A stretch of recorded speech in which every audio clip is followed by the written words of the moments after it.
Cette histoire se passe dans le sud de la France. Là, il y a une petite église qui n'est pas très grande, hein.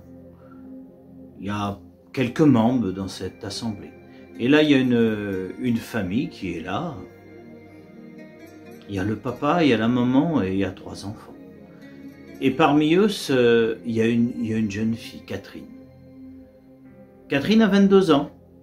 Et Catherine aime le Seigneur vraiment de tout son cœur. Ça fait de nombreuses années qu'elle a donné sa vie à Jésus-Christ. Et elle aime Dieu. Elle n'a pas de fiancé dans sa vie. Elle n'a jamais connu encore un amoureux. Et le jour que ça viendra, ça se fera. C'est une fille qui est très très sérieuse. Et là, il y a des gens qui descendent de l'Est. De Strasbourg, plus exactement. Et ils arrivent dans cette petite église. Parce que c'est aussi une famille chrétienne. Et il a fallu qu'ils sont déplacés pour le travail. Et parmi eux, il y a un jeune homme qui est célibataire. Il s'appelle Max. Ce jeune homme a 25 ans. Et puis ben, voilà qu'ils rentreront dans l'église et ils font connaissance avec les membres de cette église. Mais Max a très vite repéré Catherine. Parce qu'elle est jolie. Et elle est douce au parler. C'est ce qui l'a interpellé, c'est que quand elle parle, elle est très très douce. Et puis ben, il aime bien quand elle l'écoutait prier à la réunion. Parce qu'elle a une voix douce et puis il trouve qu'elle chante bien. Et puis les semaines passent comme ça. Il y a 3 mois qui viennent de s'écrouler. Et lui, il ne sait pas comment s'y prendre pour lui parler, parce que c'est vrai que à chaque fois qu'il vient à la réunion, il la regarde. Et puis ben, quand il sort de la réunion, il pense souvent à elle. Il la trouve tellement jolie et puis elle lui plaît tout simplement. Et puis un beau jour, il l'aborde. Il aborde Catherine et puis ils discutent ensemble. Et puis ils sont tous les 2 membres de l'église, sont tous les 2 chrétiens, ils s'entendent très très bien. Et il l'invite à aller manger une glace. Il fait beau, en plus, dans le sud, il y a de la chaleur. Alors, ils vont manger cette glace et puis ils font connaissance. Et puis ils se voient en dehors de la réunion, parce que c'est vrai qu'ils s'entendent bien. Mais Max est un petit peu bourru dans sa façon de faire, et un petit peu trop rapide. Et il la connaît à peine, ça fait que quelque temps qu'ils viennent de faire connaissance, et il lui dit tout de suite ses sentiments, et puis qu'il aimerait bien aller plus loin avec elle. Mais elle a jamais connu de garçon, donc elle est effrayée. Et puis elle lui dit, tu sais, on ne se connaît pas, et moi je vais être honnête pour toi, je n'ai rien pour toi. T'es un bon camarade. Et Max, quand il retourne chez lui, il est perturbé. Ça l'a tracassé, puis ça l'a vexé dans sa virilité. Mais lui, il se rend pas compte qu'il est bourru, il rentre droit dedans, et puis c'est pas comme ça qu'on fait avec une jeune fille, mais il n'a pas beaucoup d'expérience non plus avec les filles, Max. Et puis ça dure comme ça, qu'ils se côtoyons, ça dure comme ça quelques mois, et puis à chaque fois qu'il lui demande d'aller plus loin avec elle, il est très très bourru et maladroit. Elle, ça la dérange parce que elle sait pas à quoi s'attendre, et puis elle voudrait prendre une bonne décision, puis elle voudrait pas qu'on vienne troubler sa décision, et puis surtout se tromper. Donc elle lui dit non. C'est peut-être pas un non définitif, mais elle lui dit non quand même. Et ça lui déplaît. Ça dure 6 mois comme ça. À plusieurs reprises, il lui demande. Et puis Catherine, eh ben, elle lui dit non. Elle lui dit pas ses sentiments du tout. Et lui, ça le vexe, et là, il semblerait qu'à ce moment-là, pourtant, il aime les choses de Dieu aussi, mais il semblerait que l'ennemi la met un voile sur ses yeux. Et il commence à lui chuchoter dans les oreilles. Et il est en train de lui suicider, tu vois bien qu'elle veut pas de toi, qu'elle se fout de toi. Elle rit de toi, mais c'est pas vrai. Mais l'ennemi est comme ça. Et là, il commence à prendre une haine sur Catherine, Max. Et puis plus ça va, c'est une haine mélangée d'amour, mais il veut lui faire du mal, à tout prix. Il veut lui faire du mal, mais il sait pas comment s'y prendre. Mais l'ennemi est là, et puis l'ennemi l'a endormi complètement, hein, Max. Et puis voilà que justement, ses parents, ils changeront d'endroit. Donc il va falloir partir dans un autre endroit de la France, parce que ces gens qui ont un travail qui se déplacent assez souvent. Donc lui, ça l'embête. Mais comme il a pris une haine sur elle, il veut lui faire du mal avant de partir. Et puis là, l'ennemi est très fin, lui donne des petites astuces. Et là, il a très bien trouvé l'astuce qui va lui faire mal à Catherine.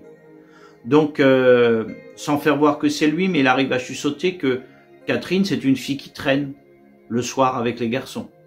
C'est une fille qui n'est pas recommandable. Catherine, elle a un Max, mais en réalité, elle n'est pas pieuse. C'est une fille qui aime les garçons. Et il a été adroit pour donner cette calomnie sur cette jeune fille. Et puis cette jeune fille, c'est venu à ses oreilles, mais elle ne sait pas qui c'est qui a raconté ça sur elle. Et puis voilà que Max, ils s'en vont. Ils s'en vont dans une autre ville, ils s'en vont dans une autre église. Mais Max va toujours à la réunion. Mais là, toutes ces rumeurs sont dues sur elle. Et là, elle ne supporte pas ça. Ce sont des fausses rumeurs, ce sont fautes, elle n'a jamais connu de garçon. Et elle n'accepte pas toutes ces rumeurs-là. Et là, la dépression commence à tomber sur elle. Catherine commence à tomber en dépression. Ça dure comme ça plusieurs mois. Elle ne veut plus voir personne, elle reste dans sa chambre. Et jusqu'à un certain moment qu'il faut l'hospitaliser. Parce qu'elle tombe dans une dépression qui est assez grave, et là il y a besoin d'un suivi médical. Donc elle ne va plus à l'église. Elle sait que les gens parlent sur elle, les gens la regardent et ça elle ne supporte pas. Ce sont des mensonges. Mais Max, lui, je sais pas, il est parti. Il a donné sa rumeur, mais il pense toujours à elle. Mais il a oublié qu'en fin de compte il lui a fait beaucoup de mal. L'ennemi était là pour souffler dans ses oreilles. Et puis dans l'endroit où qu'il est, il y a le pasteur aussi, Max. Dans l'endroit où il est, Max. Et puis un beau jour, le pasteur vient vers Max. Il dit, Max, j'ai quelque chose à te dire. Je ne sais pas pourquoi, le Seigneur m'a parlé. Le Seigneur, il m'a dit qu'il fallait que tu lises dans Lévitique, chapitre 19. Et Max ne comprend pas pourquoi le Seigneur t'a dit ça. Il dit, je ne peux pas t'en dire plus. Le Seigneur m'a dit te dire ça, et moi je te le dis. Et puis Max a le travail. Et quand Max a le travail, eh ben, il se met dans sa chambre et il commence à prendre sa Bible. Et puis il regarde Lévitique, chapitre 19. Et là, il s'aperçoit que c'est l'Éternel qui parle à Moïse. Et l'Éternel donne des recommandations. Qu'est-ce qu'il faut faire et qu'est-ce qu'il ne faut pas faire. Et attentivement, il voit bien qu'il y a des mises en garde. Et il descend un petit peu plus bas et là, il arrive au verset 16. Et là, quand il arrive au verset 16, il est interpellé. Tu ne répondras point de calomnie,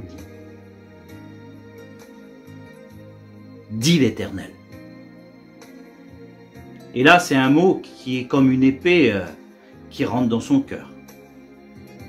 Et là, à ce moment-là, les écailles tombent de ses yeux.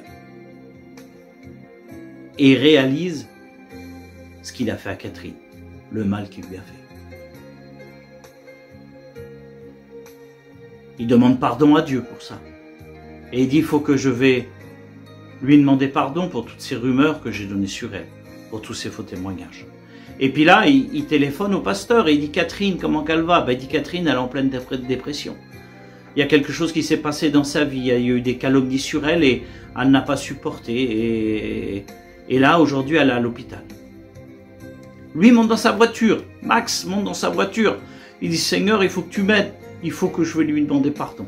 Et là, il arrive dans cette maison de repos où Catherine allait. Ça fait pas très longtemps qu'elle y est, mais elle a besoin. Et là, il rentre dans cette chambre. Et puis Catherine, quand elle le voit, elle est quand même contente parce que c'était son ami. Et puis c'était celui-là qui disait qu'il avait des sentiments. Ce n'est pas qu'elle n'avait pas de sentiments envers lui, mais ça l'allait trop vite. Et là, il dit, Catherine, j'ai quelque chose à te dire. Il dit, je voudrais te demander pardon. Elle lui dit, pourquoi tu veux me demander pardon? Il dit, pour ces calomnies qui ont été dites sur toi. Elle dit, t'es au courant? Et Max dit à Catherine, je suis au courant parce que c'est moi qui les ai apportés. Et là, Catherine se met à pleurer à chaudes larmes. Elle n'arrive plus à se retenir. Elle dit, pourquoi tu m'as fait ça? Il dit, c'est parce que je t'aime, tu me repousses, et je ne sais pas ce qui s'est passé en moi, j'ai voulu te faire du mal. Et là, j'ai réalisé, le Seigneur a parlé dans mon cœur, et j'ai réalisé, quand j'ai réalisé, les écailles ont tombé de mes yeux. Ils ont vu ce mal que je t'ai fait. Et là, il se met à genoux dans cette chambre, et il dit, je te demande pardon. Je prends le Seigneur à témoin, et je te demande pardon. Et Catherine, là, elle est touchée, elle est émue. Elle dit, je ne peux que te pardonner. Elle dit, moi je suis une enfant de Dieu. Mais elle dit, tu m'as fait beaucoup de mal.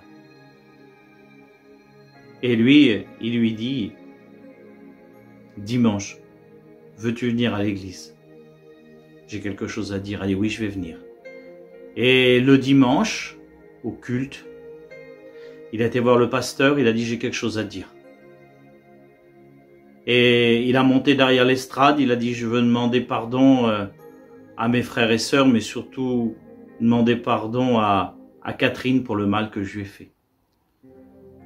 J'ai donné des diffamations qui sont complètement fausses parce que j'ai des sentiments pour elle et comme elle m'a repoussé, j'étais aveuglé complètement par l'ennemi. Et je veux lui demander pardon publiquement et demander pardon à Dieu. Le pasteur a appelé Catherine, il dit, Catherine, tu viens? Catherine est venue, elle est venue en larmes. Et il a dit, est-ce que tu vas accepter son pardon? Elle a dit, oui, je vais accepter. Alors il a dit, vous allez vous mettre à genoux tous les deux. Et le pasteur a fait mettre Max à genoux. Il a fait mettre Catherine à genoux. Il leur a imposé les mains. Toute l'assemblée s'est levée.